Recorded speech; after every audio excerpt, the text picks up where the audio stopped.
ये चुनाव के लिए है, सीधा सीधा चुनाव के लिए है। कहीं मनरेगा आ जाएगा, कभी खाद्य सुरक्षा बिल आ जाएगा। तो केवल चुनाव की दृष्टि है कि सार की दृष्टि है कि भूखों के लिए कुछ कर रहे, गरीबों के लिए कुछ कर रहे। अगर गरीबों के लिए करना होता तो 6 महीना पहले कर देना चाहिए, जब भूखों से मर रहे थे और संख्या आ रही थी रोजाना। महाराष्ट्र जैसे सूबे में मरने वालों की संख्या लिखी आ रही थी समाचार पत्र में, तब क्यों नहीं दिया? तब ये कहीं बिल नहीं आया, तब तो बिल आया नहीं।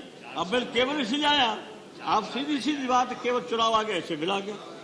तो हर चुनाव में एक मुद्दा बना करके आप चुनाव में जाना चाहते बस, और कोई इसके पीछे गरीबों के लिए कहीं कुछ भी नहीं है।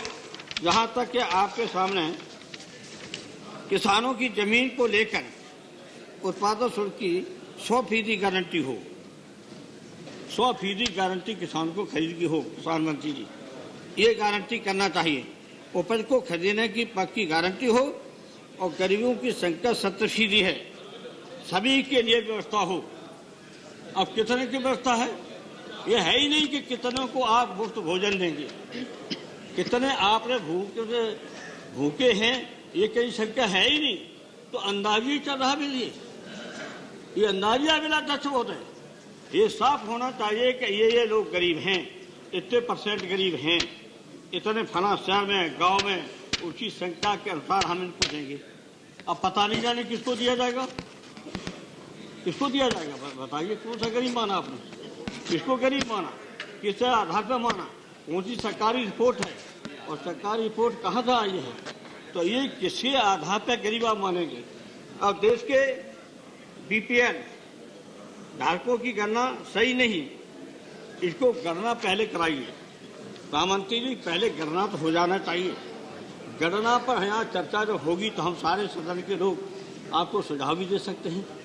तो गणना की नहीं और मुफ्त भोजन देना शुरू कर दिया, सस्ता भोजन देना शुरू कर देंगे। तो गणना तो है ही नहीं। हम क्या बताएं, क्या बोले, कौन वंचित रहा है और किसको मिल रहा है, ये है ही नहीं पता किसको। तो अंदाजिया चल रहा है।